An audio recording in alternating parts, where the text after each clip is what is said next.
अस्सलाम वालेकुम वरहमतुल्लाहि वबरकातुहू। मेरे प्यारे तलबा और यूट्यूब के साथियों, आप हेडलाइन देख चुके हो कि यूनानी सिस्टम ऑफ मेडिसिन में फ़िलासफ़ी किस तरीके से और किस नौइयत के एतबार से हम फ़िलासफ़ी वगैरह को जो है जाने और किस तरीके से उस पर अमल पैरा हों।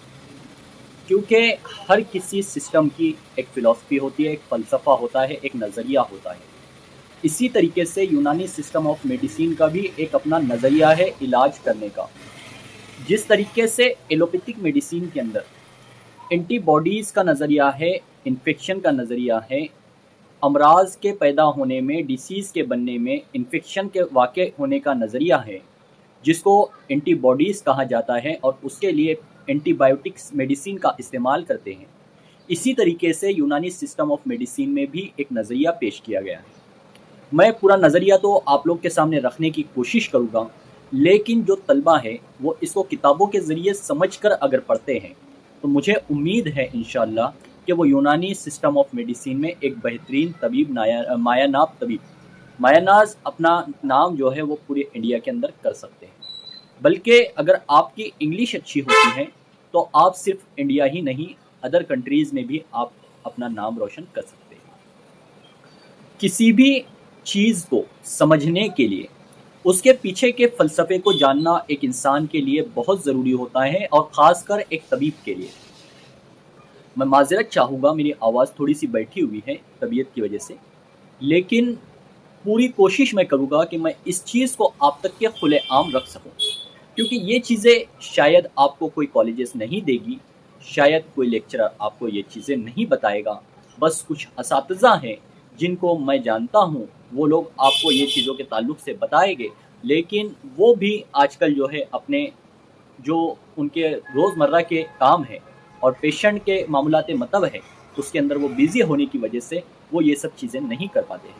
लेकिन मैं कोशिश करूँगा इंशाअल्लाह कि मैं आप तक ये सारी चीज़ें धीरे धीरे करके लाते जाऊँ। मेरे प्यारे तलबा, वीडियोज़ बनाने का मकसद ये होता है कि आपको मैं यूनानी की तरफ आमादा करूँ, क्योंकि यूनानी एक ऐसी पेथी है जो खुद मुख्तार है। जी हाँ, मैं किसी की गुलामी को पसंद नहीं करता हूँ, और मैं ये नहीं चाहता हूँ कि मेरे यूनानी के स्टूडेंट या यूनानी के प्रैक्टिस करने वाले वो किसी को जो है किसी की गुलामी करे या किसी की दो बातें सुने। अगर हम हमारी पेथी के अंदर माहिर हो जाते हैं तो हम ज़रूर एक बेहतरीन तबीब, बेहतरीन डॉक्टर बनकर पूरी दुनिया में राज कर सकते हैं। और हर इंसान अपने एतबार से एक नाम चाहता है, लेकिन नाम तभी मिलता है जब वो मेहनतें करता है। जी हाँ मेरे प्यारे तलबा, मैं फ़िलासफ़ी को समझाने के लिए आपको एक मिसाल देता हूँ। अक्सर हमारी ख़ानदान के अंदर हम हमारे बड़े बुज़ुर्गों के नाम याद रखते हैं, क्योंकि वो एक शजरा होता है कि किस तरीके से हमारे वालिद तक के शजरा चला आया है कि बाप का नाम ये था तो दादा का नाम ये है, परदादा का नाम ये है, उनके वालिद का नाम ये है, ये हम सबको पता होता है। इसी तरीके से फ़िलासफ़ी को समझने के लिए, फ़लसफ़े को जानने के लिए, मर्ज़ की तशख़ीस के लिए कुछ अहम उसूल व ज़वाबित को जानना बहुत ज़रूरी होता है। मैं यही चीज़ आप लोग से रखना चाहता हूँ कि यूनानी सिस्टम ऑफ मेडिसिन में सिर्फ बुखार आ रहा है तो पैरासीटामोल काम कर जाएगी या नीमोसाइड काम कर जाएगी, इस तरीके से नहीं होता है, बल्कि उसके पीछे के फ़लसफ़े को जानना ज़रूरी होता है। क्योंकि कोई भी मर्ज़ जब तक उसके अंदर अखलाक के एतबार से ख़राबी लाहक होती है तब ही वो मर्ज़ बनता है, वरना वो मर्ज़ नहीं बनता है। क्योंकि बॉडी के अंदर अखलाक जब दुरुस्त होंगे, सही होंगे, तो वो मर्ज़ नहीं कहलाएगा। तो प्यारे तलबा, इसी फ़िलासफ़ी को समझने के लिए, इस फ़लसफ़े को समझने के लिए किन किताबों का सहारा हमको लेना चाहिए, मैं वो भी आप लोग से बात करूँगा। लेकिन मैं थोड़ा अपनी आसान लैंग्वेज में इस चीज़ को समझा देता हूँ। एक जो है फ़िलासफ़ी, एक फ़लसफ़ा हमारे यहाँ पर जो तशख़ीस के लिए ज़रूरी है यूनानी सिस्टम में, वो ये है कि हमें सबसे पहले तो मिज़ाज का तयन करना ज़रूरी होता है। अमराज़ के अंदर इंसान के मिज़ाज का तयन इस तरीके से ज़रूरी होता है जिस तरीके से किसी गाड़ी के अंदर इंजन। जी हाँ, मैं बहुत सिंपल लैंग्वेज में आप लोग को समझाने की कोशिश करूँगा। मिज़ाज क्या है? जब दो या दो से ज़ायद अज्ज़ा बैक वक्त आपस में फ़ेल व इंफ़िआल करते हैं तो उससे तीसरी जो नई कैफ़ियत पैदा होती है मिज़ाज कहलाती है। मिज़ाज की कितनी अक़साम हैं? تو آپ دیکھ سکتے ہیں مزاج کی اقسام امور طبیعہ میں دی ہوئی ہے، دموی مزاج ہے، بلغمی مزاج ہے، صفراوی مزاج ہے، سوداوی مزاج ہے۔ لیکن پریکٹس لائف کے اندر ہم کو جاننا ضروری ہوتا ہے کہ مریض کا مزاج کس نوعیت کا ہے۔ مزاج کو سمجھنے کے لیے ہمیں امور طبیعہ کو جاننا بہت ضروری ہوتا ہے۔ بہترین طبیب بننے کے لیے ہمیں امور طبیعہ کا علم ہونا بہت ضروری ہے۔ لیکن طلبہ کیا کرتے ہیں کہ فرسٹ ایئر میں آئے تو آنے کے بعد ان کے حالات یہ ہوتے ہیں کہ وہ امور طبیعہ کو سمجھ کر نہیں پڑھتے، بس پاس کرنے کے لیے پڑھ جاتے ہیں، اسی پہ 50 مارک کی پاسنگ ہو جاتی ہے اور پاس ہو کر چلے جاتے ہیں۔ کالجز کا حال یہ ہے کہ آن پیپر امور طبیعہ کے لیکچرر رکھے جاتے ہیں۔ میں بہت شرمندگی کے ساتھ یہ چیزیں بولتا ہوں تاکہ وہ لوگ اپنے اندر اپنے ضمیر کو جگا لے، اپنے ضمیر کو جھنجھوڑ لے، کیونکہ آپ لوگ سے بھی سوال ہونے والا ہے۔ میں اس لیے یہ چیزیں بولتا ہوں، میرے لیے سب کچھ یونانی پریکٹس رہ چکی ہے، یونانی پریکٹس رہے گی اور پوری زندگی یونانی کی خدمات میں انجام دوں گا انشاءاللہ۔ میرے لیے کوئی بھی چیز، میں یہ چاہتا ہوں کہ اللہ مجھ سے قوم کی خدمت کا کام لے لے۔ مجھے نہ کسی پیسے کی ضرورت ہے، نہ کسی عیاشی کی ضرورت ہے، بس میرا مقصد یہ ہے کہ میں سمپل زندگی گزار لوں اور اپنی زندگی کے اندر امت محمدیہ کی خدمت کے اندر زندگی گزار کر آگے جو ہے بڑھتے جاؤں، تاکہ اسی کی بدولت اللہ تبارک تعالیٰ میری مغفرت فرما دے، آمین۔ تو پیارے طلبہ، مزاج کے تعین کے لیے آپ کو کتابوں کا علم ہونا ضروری ہے، لیکن اس کے ساتھ ساتھ آپ کو ایک بہترین استاد کی رہبری کی ضرورت ہوتی ہے۔ اللہ جزائے خیر دے میرے اساتذہ کو، جن میں سب سے پہلے نمبر پر میں اپنے استاد ڈاکٹر نوین جوشی سر کا نام لیتا ہوں، جنہوں نے مجھے اپنی مہارت اور اپنی کرسی پہ بیٹھنے کے قابل بنایا، جو کہ ایک آیوروید پریکٹس کرتے ہیں، لیکن کبھی انہوں نے میرے ساتھ میں کبھی بھی کم ظرفی والا معاملہ نہیں بتایا ہے۔ جب بھی میں نے ان سے کوئی سوال کیا ہوں تو ہمارے یونانی میں بہت سارے لوگوں کا مزاج یہ ہوتا ہے کہ وہ طلبہ سے جو ہے بحث و مباحثہ کرتے ہیں۔ کئی اساتذہ ایسے ہیں کہ طلبہ کو جھڑک دیتے ہیں کہ جو سیکھنا ہے وہ سیکھے، لیکن الحمدللہ ثم الحمدللہ مجھے ایسے اساتذہ بھی ملے ہیں جنہوں نے اپنا وقت دے کر مجھے سکھایا، جن میں یونانی کے اندر حکیم شاہد بدر فلاحی صاحب ہے، جن میں یونانی اساتذہ کے اندر میرے ایسے استادوں کے نام شمار ہیں کہ جن کو اگر میں بیاں کروں تو ان کے مجھے کال آ جاتے ہیں کہ بیٹا ہمارا نام نہ لیا کرو۔ ہم یہ کام جو کرتے ہیں صرف خدمت کے لیے انجام دیتے ہیں، ہم شہرت نہیں چاہتے ہیں، ہم شہرت کو اپنانا نہیں چاہتے، ہمیں شہرت نہیں چاہیے، ہمیں واہوائی نہیں چاہیے، وہ اس طریقے کے جملے ہمیں کال کر کے کہتے ہیں۔ تو میں ان اساتذہ کا بہت شکر گزار ہوں کہ جنہوں نے مجھے تشخیص کرنے کا طریقہ سکھایا۔ اس کے بعد آتا ہے اخلاق کا علم۔ فلسفی کو سمجھنے کے لیے پوری ویڈیوز کو آخر تک دیکھیں کہ مرض کس طریقے سے بنتا ہے، میں یہ چیز کے اوپر بھی آؤں گا، کس طریقے سے امور طبیعہ کے ذریعے مرض کی ڈائگنوسس کی جاتی ہے اور اس سسٹم کے اوپر کام کیا جاتا ہے، میں یہ چیز بھی آپ لوگ کو بتاؤں گا۔ ہمارے یونانی سسٹم آف میڈیسن میں اینٹی بائیوٹک کے طور پر کون سے آرگن کی اصلاح ضروری ہوتی ہے یہ کوئی نہیں بتا سکتا ہے، لیکن انشاءاللہ میں آپ کو وہ بھی بتاؤں گا کہ کس طریقے سے ہمیں جو ہے اس کی اصلاح کی ضرورت پڑتی ہے۔ جی ہاں، تو میرے پیارے طلبہ، اخلاق کا نظریہ کیا ہے؟ سب سے پہلے تو خلط کیا ہے ہمیں یہ پتہ ہونا چاہیے۔ ایک جو ہے رائٹر، ایک بہترین یونانی طبیب لکھتے ہیں کہ خلط یہ جو ہے بدن کے اندر بہنے والے سیال ہیں جو بند عروق میں بہتے ہیں۔ انہوں نے اس کو 4 جماعتوں میں تقسیم کیا۔ پھر ہمیں رنگ کے اعتبار سے پتہ ہونا چاہیے اخلاق کتنے ہیں: دم، بلغم، صفرا اور سودا۔ ان کو سمجھنا ہمارے لیے ضروری ہے کہ دم کیا ہے، دم کا کلر کس طریقے سے ہوتا ہے، مزاج کیا ہوتا ہے۔ دم میرے تجربے کے اعتبار سے اور میرے علم کے اعتبار سے میں آپ کو یہ بات کہہ دوں کہ اگر کوئی شخص یہ کہتا ہے کہ دم یعنی خون، بلڈ اگر خراب ہو رہا ہے، یعنی اس میں فضول مادے اگر جم رہے ہیں تو یہ خرابی بلڈ کی ہے، تو ایسا بالکل نہیں ہے، کیونکہ یہ خرابی اخلاق کی ہے۔ یہ ہمیں جاننا ضروری ہے کہ اخلاق میں کس خلط کے اندر غیر طبعی خلل پیدا ہوا ہے۔ دوسری چیز آتی ہے کہ دم کے افعال کیا ہے، دم کن فنکشن کو استعمال کرتا ہے۔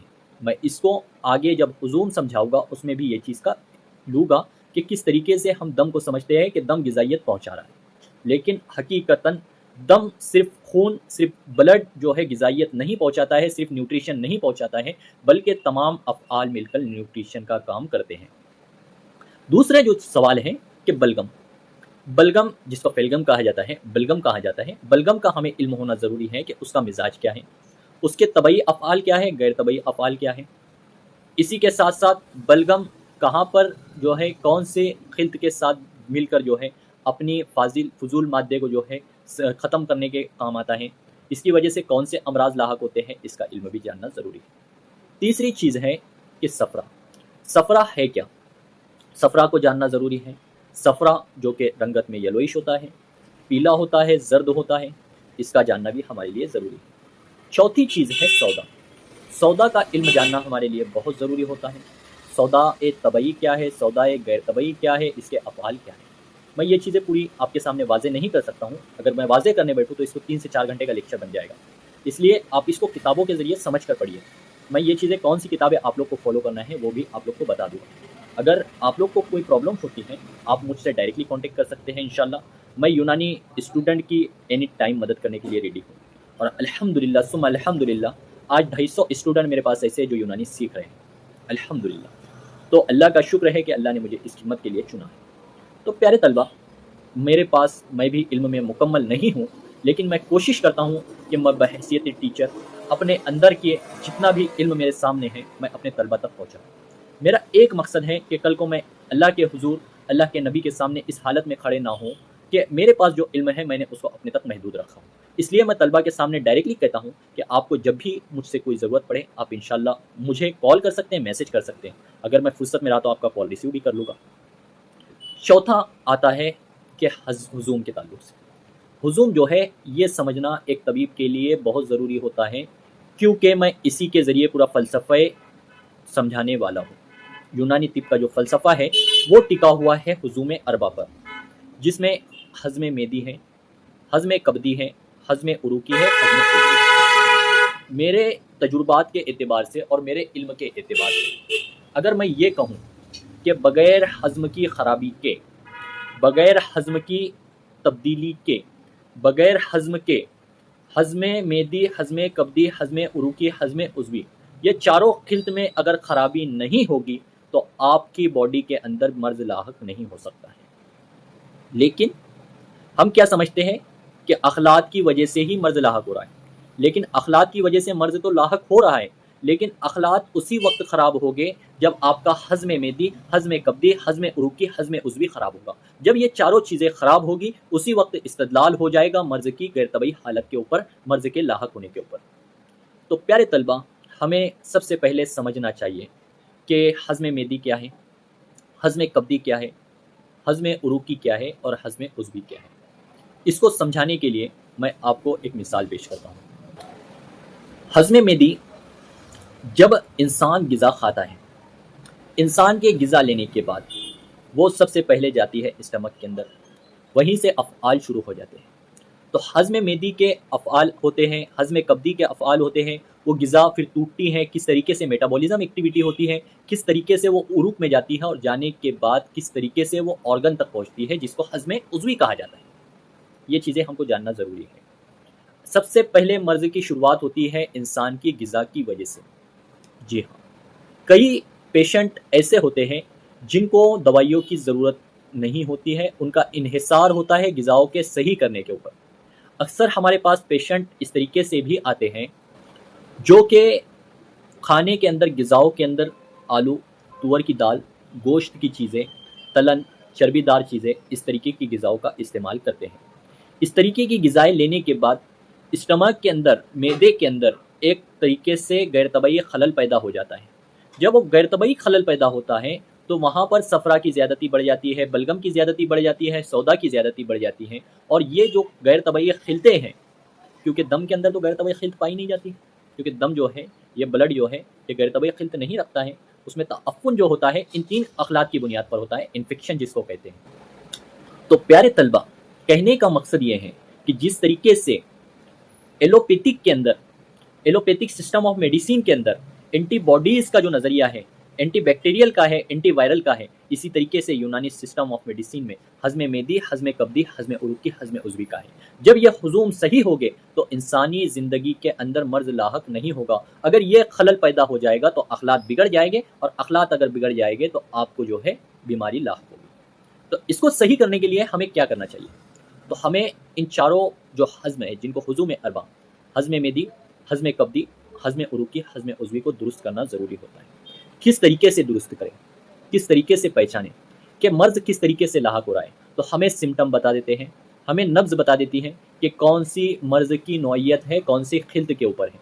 अगर खिल्त बलगमी है, تو ہم اس میں جو ہے گرم دواؤں کا استعمال کرائیں، اگر صفراوی ہے تو ہم اس کے علاج بھی ضد کو استعمال کرائیں۔ یہ جو ہے علاج بھی ضد کا نظریہ، یہ یونانی سسٹم آف میڈیسن کا ایک اہم اصول ہے، ایک اہم ذریعہ ہے، اس کو سمجھنا ایک طبیب کے لیے بہت ضروری ہوتا ہے۔ آخر میں بات کرتا ہوں کہ علاج و معالجے میں ہمیں 4 چیزیں سکھائی جاتی ہیں، لیکن ہمیں چاہیے کہ ہم اس کو پرفیکٹ سے سیکھیں، اس میں پرفیکٹ ہو، اپنے علم کے اعتبار سے بھی، اپنے عمل کے اعتبار سے بھی، کیونکہ جب ہم علم اور عمل کے اعتبار سے پرفیکٹ ہو جائیں گے تو انشاءاللہ کوئی بھی ہمیں اس علم کے اعتبار سے نہیں ہرائے گا، اور اللہ چاہے گا جب ہم علم بانٹیں گے تو اللہ ہمارے علم میں اضافہ کرتا جائے گا۔ یہ ایک اصول، ایک ضوابط آپ کے سامنے میں نے رکھا ہوں۔ اب میں بات کرتا ہوں آپ لوگ سے کہ ہمیں کون سی بک ان سب چیزوں کے لیے فالو کرنا چاہیے۔ تو میرے پیارے طلبہ، علاج و معالجے کے لیے سب سے پہلے تو ہمیں 4 چیزیں جاننا ضروری ہے۔ سب سے پہلے یونانی سسٹم میں جو ذکر آتا ہے وہ ہے علاج بالغذا کا، ہمیں غذاؤں کو ٹھیک کرنا چاہیے پیشنٹ کے، مریض کی۔ دوسرا ہے علاج بالدوا، تیسرا ہے علاج بالتدبیر، کہ تدابیر کے ذریعے علاج۔ کئی امراض ایسے ہوتے ہیں جن میں صرف تدبیر، علاج بالتدبیر، کپنگ تھیراپی، لیش تھیراپی، وینیسیکشن وغیرہ کرنے کے ذریعے ہی آرام مل جاتا ہے۔ کچھ کے اندر ہمیں ضرورت پڑتی ہے علاج بالجراحت کی، جس کو سرجری کہتے ہیں، لیکن آج کل یونانی والوں کو کیا پڑی ہے، ہمیں سرجری کی سیٹ دو، سینہ تان کے کہتے ہیں ارے ہم سے رسک چھینا جا رہا ہے، ہمیں کیا کیا جا رہا ہے، سرجری کی پرمیشن نہیں دی جا رہی۔ ارے بھائیو، پہلے اپنا سسٹم تو ٹھیک کر لو، جو سسٹم کے اندر جو سسٹم تمہارے کو دیا گیا ہے پہلے اس کو تو صحیح کر لو۔ پہلے تمہیں پریکٹس جو ہے ہر دم ایلوپیتھک پریکٹس لے کر بیٹھتے ہو اور کہتے ہو ہمیں سرجری دو، ہمیں سرجری دو۔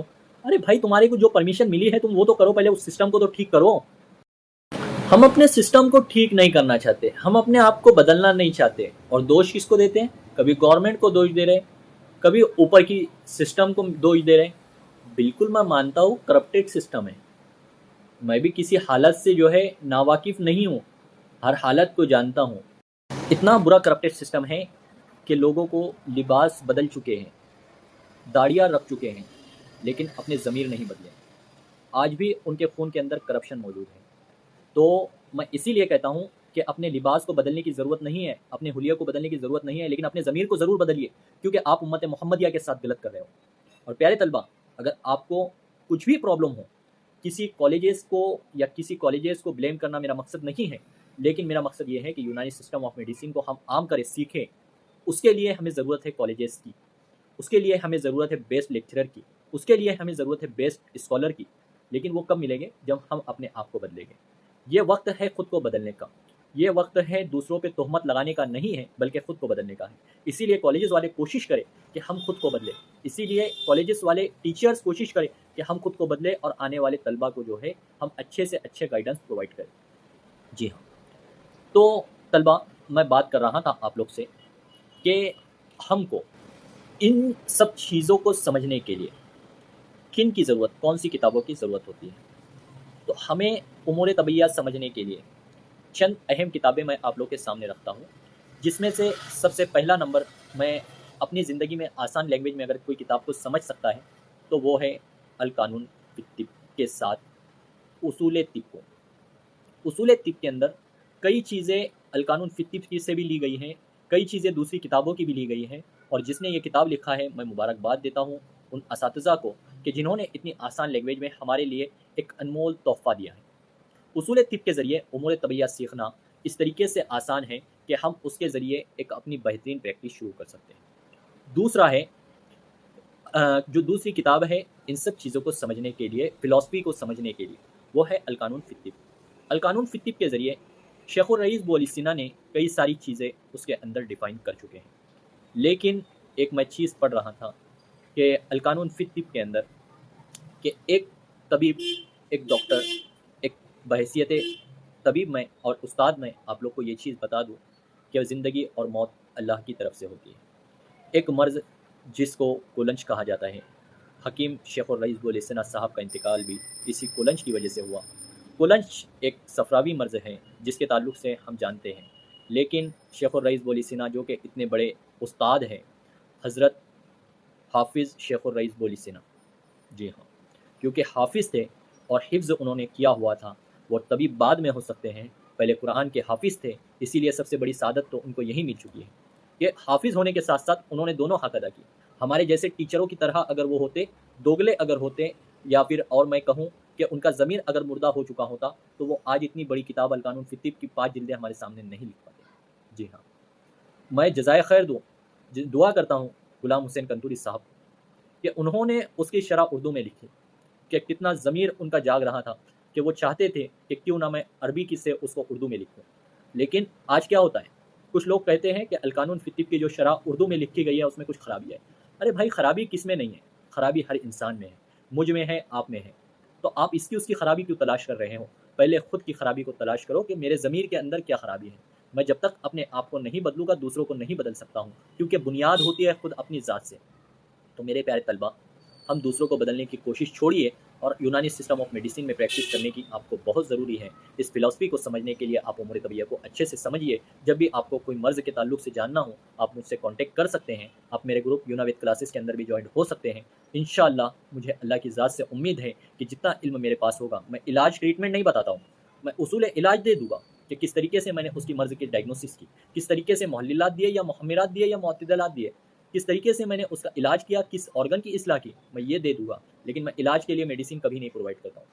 आपको इलाज के लिए मेडिसिन अगर जानना है, तो आप मरीज़ की नोयत को जानिए, अपने आप को आप क्वालिटी वाला बनाइए, ना कि क्वांटिटी वाला। क्वांटिटी वाले हज़ारों हैं जिनके पास किताबों का इल्म इतना है कि अगर मैं ये कहूँ कि सैकड़ों किताबों के हाफ़िज़ हैं, लेकिन जब प्रैक्टिस के लिए वो बैठते हैं, तो उनकी जो है टाँगें नीचे से हिलने लग जाती है। क्योंकि एक मेरे उस्ताद हैं, अल्लाह जज़ाए खैर दें, मैं उनका नाम भी ले लूँगा, डॉक्टर अब्दुल समद साहब, अल्लाह जज़ाए खैर दे, अल्लाह उनकी उम्र को दराज़ करे। आयुर्वेदिक के एक होनहार उस्ताद हैं। डॉक्टर अब्दुल समद साहब कहते हैं कि बेटा, कुर्सी पे बैठना ये हर किसी के बस का काम नहीं होता है। जब इंसान कुर्सी पे जब बैठता है, तो उसको मुश्किलात भी आती हैं, परेशानियाँ भी आती हैं। लेकिन अगर वो तबीब ये चाहता है कि वो कुर्सी पर बैठकर डॉक्टर बनकर अपने मरीज़ों को शिफायाब फरमाए, तो शिफा देने वाली ज़ात अल्लाह की है। लेकिन तबीब का फ़र्ज़ ये है कि वो अपने इल्म के अंदर मुकम्मल हो। अगर कोई मर्ज़ लाहक हो रहा है, तो उसकी नौइयत क्या है, उसके सबब क्या है, उसके असबाब क्या है।